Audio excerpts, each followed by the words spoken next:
on the table here for everybody. You mentioned obviously the big solo picks, but the LeBlanc locked in here for Zika, definitely something he's very, very comfortable with. Yeah, LeBlanc has kind of risen up as that first pickable mid lane. Now we have seen picks like the Lissandra come in to try and go against the Silas as well.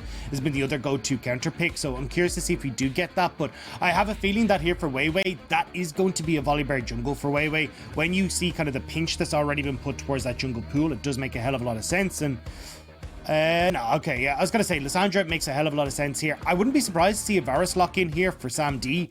Very strong pick still, and kind of puts pressure onto Aiming to be like, okay, cool, well, what do you actually have to try and go against this here? Of course, Aiming pretty solid with something like the Ezreal. I feel like the Draven Hover is kind of more of a shout out to, look, we know you're probably going to pick the Ezreal here. We're going to go with the Kalista anyway, so there's a lock in there for TT. But Aiming, despite having bad lanes, despite having, you know, difficulty in certain matchups, he has come out big time in the team fights for this. Aphelios, should you need it, you've got the Grand Entrance, of course the Lee Sin Ward Hop into the Dragon's Rage kick, you mentioned the Lissandra, now you're looking to just round this composition out here for the side of TT, see what you want to maybe lock in the Mundo. It doesn't do a lot for the side of TT in my opinion. It feels like it's just kind of a meat wall, but that's what they want. Yeah. So I'm actually not a big fan of Mundo in these kind of situations. Mundo, I personally find that he works really well when you've got a composition that has like a bit more range and you're able to use this Mundo to kind of like tank up a lot of the CC, absorb a lot of the damage, and try and kind of play keep away from your backline. But when you're in a composition like this, it becomes a little bit more difficult for Mundo to have these big moments because LeBlanc is going to just bypass him. You've got the opportunity of Volibear to run past him as well. Now, he can play a lot of kind of...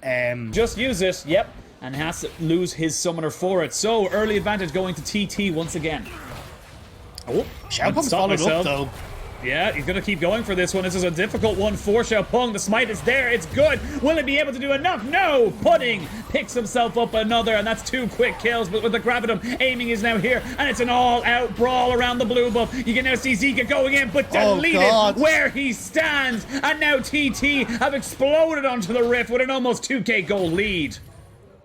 This is, again, where, like, you're pushed towards equalizing that goal deficit, but now it's a little bit of a split setup. Weiwei might have to ult over the wall.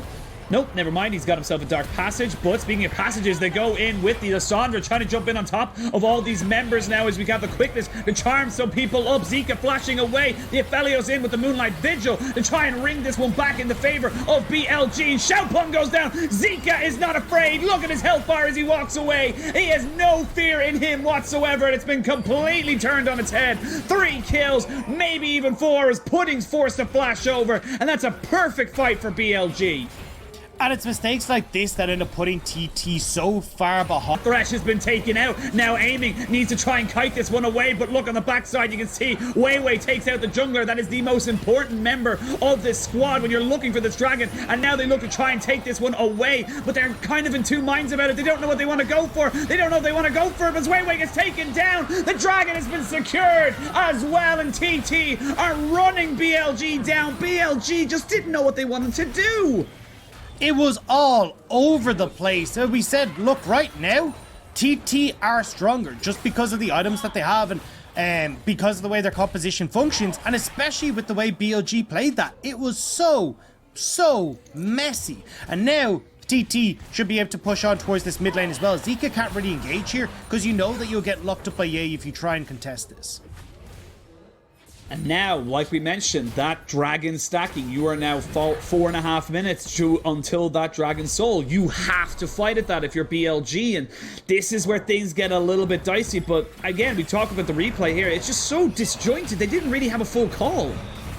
Yeah, I think unfortunate for PP God that he tosses down the box here, because box super useful in these kind of fights for Peely for Aiming. But you can see there, right, 3 members essentially in the pit for BLG, and then you got T2 who've just all collapsed onto Aiming. He gets 0 peel apart from PP God, it goes down. So Aiming's now out of the fight, and then this weird trying to contest Dragon but not actually contest the fight, so you just end up getting poked down. TT turn around with the engage, and Zika again not really in a position here to try and get on towards Samdi, threaten that backline access in the manner. Here with his Frostfire Gauntlet, we can see now the Shrelly is going to be used as they try and maybe find out somebody. BLG might be in a little bit of trouble though, no flash to get out, and he's dead. Now how are you going to contest this? You're 5v4.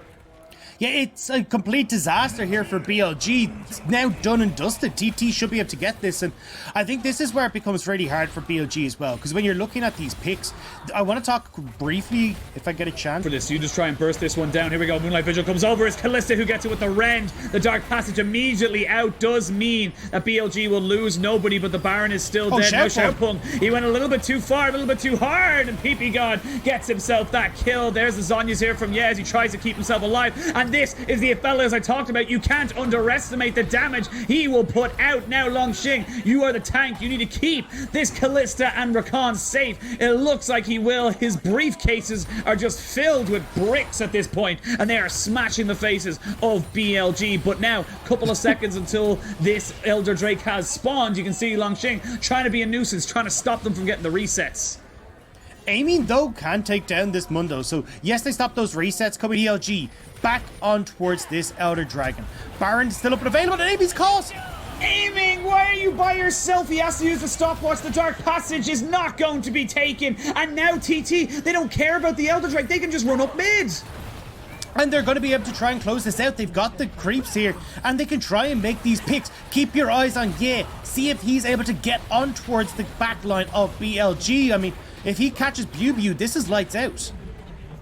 Oh, Aiming, you might have just lost your team the game. You cannot be getting caught out like that. And Wei jumps in onto Ye, but he is just deleted, taken away from this world, and will not be seeing the light of day, at least in this game. The Nexus turret 1 falls down. Nexus turret number 2 goes down. And this is looking very, very good for TT fans. Cough, Kelsey Mover, cough, as they take themselves a 1-0 lead against BLG. And it was great from TT to see.